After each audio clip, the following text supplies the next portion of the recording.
Here we are again, talking about Call of Duty. Now, we're going to be discussing the Black Ops 7 trailer. I'm not going to go too deep into the whole trailer or anything like that, but I am going to talk about the 28.5 million views this video got, which is insane. I don't know if Call of Duty is in bed with YouTube or what, but man, the algorithm just took off with this one. 28 million. Over 28 million views in 24 hours is insane.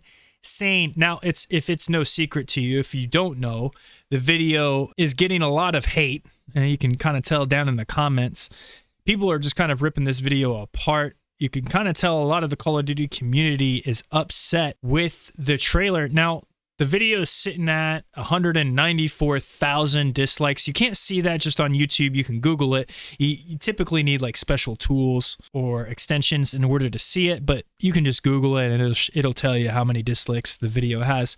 Regardless, good, bad, right, or wrong, YouTube, Call of Duty is killing it with this video. 28 million views is insane in that amount of time. And when you look at it, you know, yeah, 200,000 dislikes and all the comments and all the hate that the video is getting, yeah, probably doesn't make the developers feel too good about what they're doing, but Activision doesn't care. Money is king, guys. They're already pushing the Vault Edition. They're already pushing their bundles. It's going to cost you $100 if you want to play the game early. Look, I don't make any money off these videos. I am monetized, but I don't get enough views to make a cent, so I cannot afford $100 to buy the game, nor am I interested in buying the game at all. In fact, I'm probably going to take a step back from Call of Duty. I'm probably going to take a step back from first-person shooters in general, and I'm going to kind of talk about that later in the video, but I do want to talk about Treyarch, and they're really important to what I'm about to talk about. When you look at their track record, and we're just gonna go over the titles that they're part of. So Treyarch originally made their debut with Call of Duty 2, the Big Red One, or I think it's just called Big Red One. And then they were part of Call of Duty 3. Call of Duty 2 was pretty forgettable.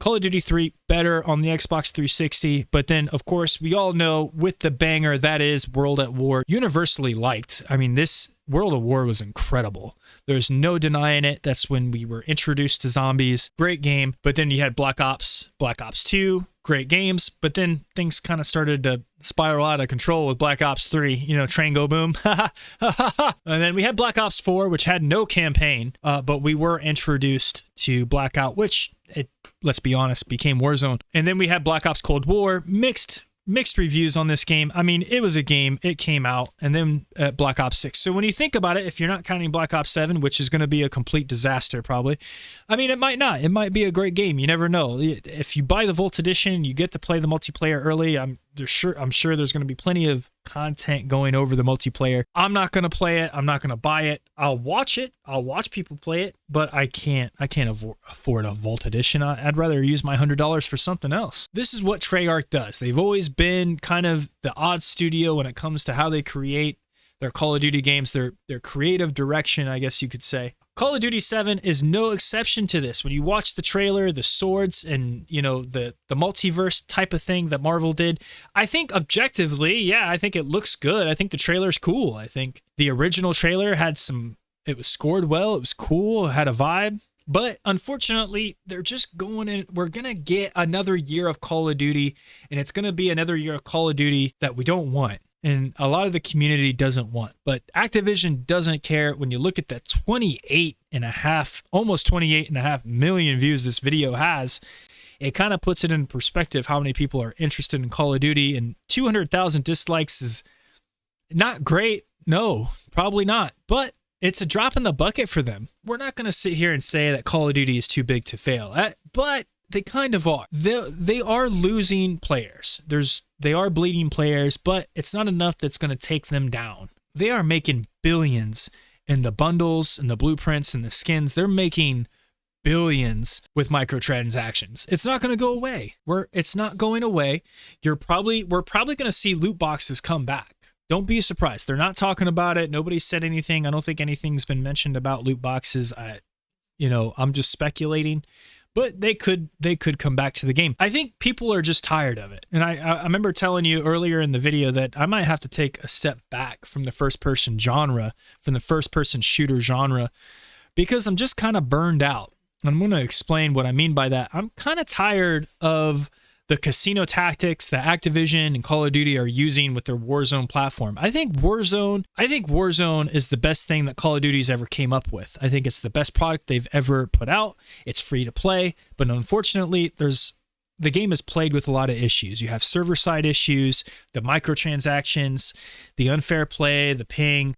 There's a lot of things that are negatively impacting the game. And, I was playing some Search and Destroy. It's the first time I touched the multiplayer in months, but I was playing some Search and Destroy, and I did well. I was playing well.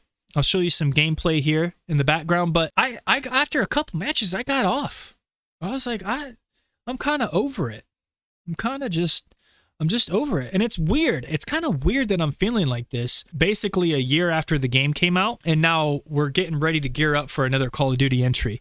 It's just super weird that I feel like this. And I feel like Activision and Call of Duty know this. And that's why, not only the microtransactions, but they know after about a year, people get tired of the title, and then they got to push something else out that's new. DLC, that's what they used to do back in the day. They're just going to push out another $80 title. Vault Edition, if you want early access and some operator skins and some guns early, $100. $100. Give me your money. Shut the fuck up. That's basically what's happening here. I think I'm going to take a step back. I'm kind of tired of it. I'm tired of the way I've been feeling playing the game. There isn't a game that makes me feel the way Warzone does. When you're doing well and you're putting a game together and you win, it's amazing. It feels incredible to win a game of Warzone. 44 players max, 15 minutes, you get a dub. It's awesome. I think I'm just going to take a step back. I'm not enjoying the game as much. I want to be able to bring you Call of Duty content, but not for $100. Forget about it. Even at an $80 price point, forget about it. I'll wait for it to go on sale. 67% off. BattleNet special, 6 months after the game's already came out. Then yeah, maybe. This game could be good. It's getting a lot of hate, but what if the game comes out and the multiplayer's fun and people are having a good time with the game? A lot of people, it's weird timing because of Battlefield 6, and a lot of people like the game. Do I think it's a Call of Duty killer? No, probably not. But I think Call of Duty has a lot to think about, especially when it comes to them being a military shooter. That's what it's about, right? I talked about in my last video how I really don't care about the collaborations, the Beavis and Butthead, the Ninja Turtles, American Dad, the John Wick series. I don't care. But I see why the community is upset with this. It's not Call of Duty. Unfortunately, I think Call of Duty, if you're my age, which a lot of my audience is, they're closer to my age range. We grew up with Call of Duty 4, Modern Warfare came out, and we played that until our thumbs fell off. That was just a game changer for us, and people became obsessed with the franchise. But unfortunately, I think the franchises, they're going to move on, and we're going to get left behind. I don't think Call of Duty, I don't think Activision cares about us anymore. 200,000 dislikes a lot of those dislikes are probably guys our age that grew up with Call of Duty 4, Modern Warfare, and all those titles, the Black Ops titles, and Modern Warfare 2 and 3, on Xbox 360 and PlayStation 3. Maybe it's time. Maybe it is time to move on. If they don't care about what we have to say, I think Call of Duty as we know it is gone. Modern Warfare 19 was a return to form, and then things kind of got out of control after that. SBMM and EOMM, if you ask me, have completely ruined the game. The world doesn't stop turning for us. Call of Duty, they listen. They know what you're saying, and they don't care. The creative directions that they're taking are proof that we don't matter anymore. I'm not saying that I'm completely done with Call of Duty. I'm not saying that it's the end of Call of Duty as we know it, but it's not looking great. But guys, that's going to do it for this video. If you liked it, hit the thumbs up for me. Talk shit down in the comments. Until the next one, I'm out of here.